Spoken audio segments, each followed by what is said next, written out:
नमस्ते दोस्तों, स्वागत है आपका हमारे चैनल रूहानी दुनिया में, जहां हम लेकर आए हैं एक ऐसी कहानी जो आपके दिमाग को हिला देगी। खोया हुआ दिमाग, एक साइकोलॉजिकल हॉरर स्टोरी जो आपको मानसिक भय, रहस्य और परलौकिक डर के गहरे गर्त में ले जाएगी। डॉक्टर अर्जुन मल्होत्रा और उनके मरीज आयुष की इस डरावनी यात्रा में क्या छुपा है? क्या ये सिर्फ दिमाग का वहम है या कोई खौफनाक सच्चाई? आइए इस कहानी के पहले अध्याय में कदम रखें और जानें कि आखिर विक्रांत कौन है। अभी चैनल को सब्सक्राइब करें, घंटी का निशान दबाएं और इस भयानक सफर का हिस्सा बने। तैयार है ना? क्योंकि यहाँ दिमाग भी खो सकता है।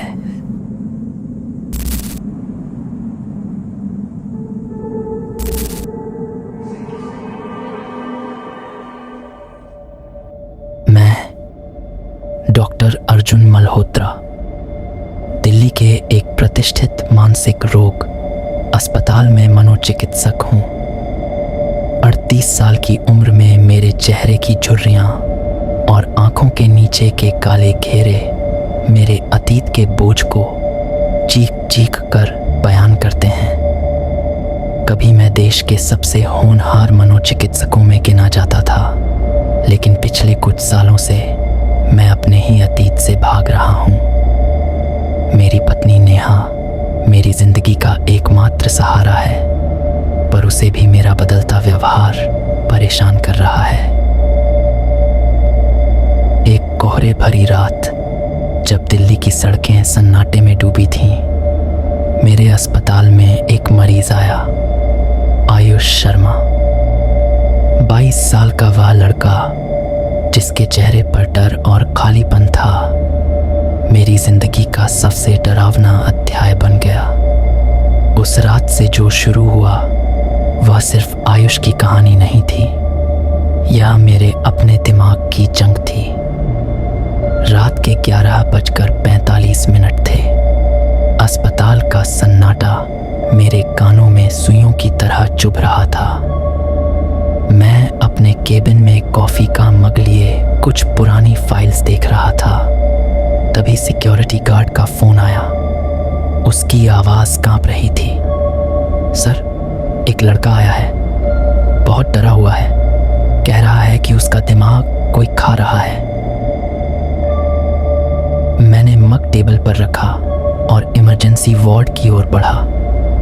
वहां आयुष बैठा था, हाथ पैर ठंडे, चेहरा पीला और आंखों में ऐसा डर जैसे उसने कोई भयानक सच देख लिया हो। उसने कांपती आवाज में कहा, डॉक्टर साहब, मेरी यादें गायब हो रही हैं। पहले छोटी चीजें थीं, मेरा घर का पता, मेरा फोन नंबर, लेकिन अब मैं अपनी माँ का चेहरा भूल रहा हूँ। मुझे लगता है कोई मेरे दिमाग में है। मैंने उसे शांत करने की कोशिश की, उसकी नब्ज देखी, उसकी आंखों में टॉर्च की रोशनी डाली, लेकिन जैसे ही मेरी नजर उसकी आंखों में गहरे उतरी, मुझे एक ठंडी सिहरन महसूस हुई। ऐसा लगा जैसे कोई और मुझे देख रहा हो, कोई ऐसा जो आयुष नहीं था। आप ठीक होंगे आयुष, मैं आपकी मदद करूंगा, मैंने कहा। लेकिन मेरे मन में एक बेचैनी जाग रही थी। मुझे अपने पुराने मरीज राहुल की याद आई।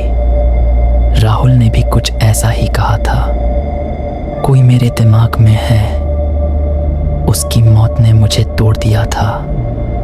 क्या आयुष का केस भी उसी राह पर जा रहा था? अगले दिन आयुष को अस्पताल में भर्ती कर लिया गया। दोपहर में उसकी बहन प्रिया और पिता आए। प्रिया की आंखें सूजी हुई थीं और उसके पिता का चेहरा गुस्से और चिंता से भरा था। डॉक्टर, मेरा बेटा ऐसा नहीं था, आयुष के पिता ने कहा। वो कॉलेज का टॉपर था, लेकिन अब वो रात को चीखता है, कहता है कोई उसका दिमाग चुरा रहा है। क्या ये कोई बीमारी है? प्रिया ने बताया, पिछले हफ्ते उसने मुझे नहीं पहचाना और फिर उसने कहा कि विक्रांत उसे मार डालेगा। विक्रांत? यह नाम मेरे दिमाग में गूंजने लगा। मैंने उन्हें आश्वासन दिया कि मैं आयुष का इलाज करूंगा, लेकिन मेरे मन में सवाल उठ रहे थे। यह विक्रांत कौन था? आयुष के बैग में एक डायरी मिली जिसके पन्ने उसकी कांपती लिखावट से भरे थे। 10 जनवरी। आज मैंने अपने दोस्त का नाम भूल गया। मेरा दिमाग खाली था। रात को एक आवाज आई। उसने कहा, मैं विक्रांत हूं, मैं तेरी यादें ले रहा हूं। मैं डर गया। 18 जनवरी। मेरे सिर में कोई हंस रहा है। वो मुझे सोने नहीं देता। हर बार जब मैं कुछ याद करने की कोशिश करता हूं, वो छीन लेता है। मुझे लगता है मैं खत्म हो रहा हूं। डायरी को बंद करते ही मेरा दिमाग चकराने लगा। Schizophrenia, dissociative identity disorder. मैंने हिप्नोथेरेपी का फैसला किया। सेशन के दौरान आयुष की आवाज़ अचानक बदल गई। उसने ठंडी गहरी आवाज़ में कहा, मैं विक्रांत हूँ। विक्रांत कौन है? मैंने पूछा, लेकिन मेरे हाथ कांप रहे थे। वो जो दिमागों को खाता है, मैं आयुष को ख़त्म कर दूंगा और फिर तुम्हारी बारी होगी। सेशन ख़त्म होने के बाद मैं हिल गया। राहुल की यादें मेरे दिमाग में ताज़ा हो गईं। उसने भी कुछ ऐसा ही कहा था। क्या मैं फिर से उसी अंधेरे में उतर रहा था? आयुष की हालत दिन ब दिन बिगड़ती गई। वो अपने कमरे में शीशे से बातें करता, कभी चीखता, मुझे छोड़ दे, तो कभी हंसता जैसे कोई और उसके अंदर हो। एक रात नर्स ने मुझे बुलाया। सर, आयुष अपने बिस्तर पर नहीं है। वो वार्ड के आखिरी कमरे में खड़ा था, कुछ बड़बड़ा रहा था। मैं उस कमरे में पहुंचा। आयुष मेरी ओर पीठ किए खड़ा था। उसकी बाहों पर खरोंचों के निशान थे, जैसे उसने खुद को नोचा हो। वो धीरे धीरे मुड़ा। उसकी आंखें पूरी तरह काली थीं। डॉक्टर साहब, विक्रांत कह रहा है कि आप उसकी अगली पसंद हैं, उसने कहा और बेहोश हो गया। मैंने उसे बिस्तर पर लिटाया और उसकी ब्रेन स्कैन करवाई। रिपोर्ट ने मेरे होश उड़ा दिए। उसका मेमोरी सेंटर सिकुड़ रहा था। ऐसा लग रहा था जैसे उसका दिमाग सचमुच खाया जा रहा हो। उसी रात मुझे सपना आया। एक लंबी काली छाया मेरे सामने थी। उसने कहा, तूने मुझे रोका, लेकिन मैं अब तेरे पास हूं। मेरी नींद टूटी। मेरी मेज पर रखा कॉफी का मग अपने आप गिर गया। कमरे में कोई नहीं था, लेकिन मुझे लगा कि कोई मुझे देख रहा है। मैंने नेहा को फोन किया। नेहा, मुझे लगता है मैं पागल हो रहा हूं। आयुष का केस, ये कुछ और है। अर्जुन, क्या हुआ? तुम ठीक हो ना? उसकी आवाज में चिंता थी। मुझे नहीं पता। मुझे राहुल की याद आ रही है। उसकी मौत के बाद मैंने कसम खाई थी कि मैं ऐसे केस नहीं लूंगा, लेकिन अब राहुल 5 साल पहले वह मेरे पास आया था। उसने कहा था कि कोई उसकी यादें चुरा रहा है। एक रात उसने अस्पताल में खुद को मार डाला। उसकी डायरी में आखिरी लाइन थी, वो मेरे अंदर है। उस घटना ने मुझे तोड़ दिया था। मैं महीनों तक डिप्रेशन में रहा। मेरी नींद में अजीब सपने आने लगे। नेहा ने कहा, अर्जुन, ब्रेक लो, ये केस छोड़ दो। नहीं नेहा, अगर मैंने आयुष को नहीं बचाया तो वो भी राहुल की तरह खत्म हो जाएगा। उस रात मुझे फिर सपना आया। इस बार छाया का चेहरा साफ था, आयुष, लेकिन उसकी आंखें काली थीं। उसने कहा, तुमने मुझे बुलाया था डॉक्टर, अब मैं तुम्हारा हूं। अगले दिन प्रिया फिर आई। उसने गुस्से में कहा, आप मेरे भाई को ठीक क्यों नहीं कर रहे? अगर उसे कुछ हुआ तो मैं आपको नहीं छोड़ूंगी। मैंने उसे समझाने की कोशिश की, लेकिन उसकी बातों ने मेरे मन में शक बो दिया।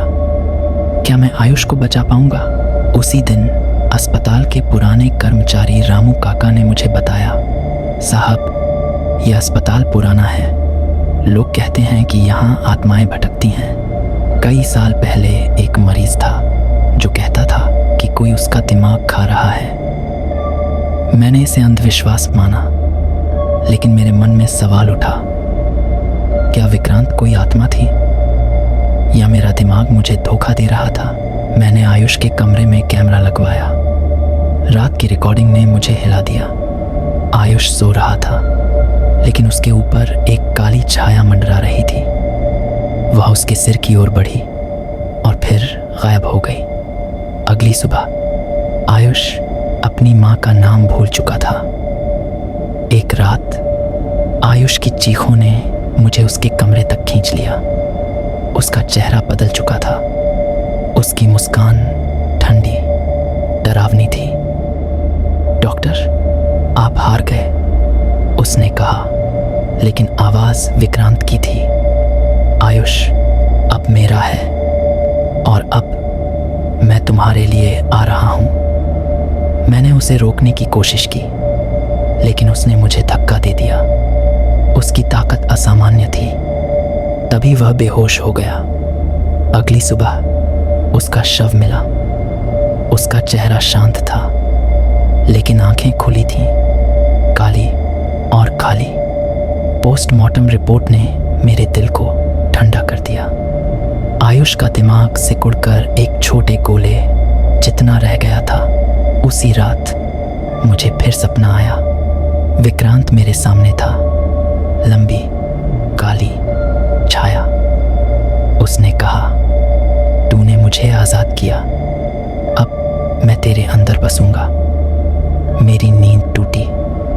मेरी डायरी में एक नोट लिखा था, मेरी ही लिखावट में। आज मैंने नेहा का चेहरा भूलने की कोशिश की और मुझे अपने सिर में हंसी सुनाई दी।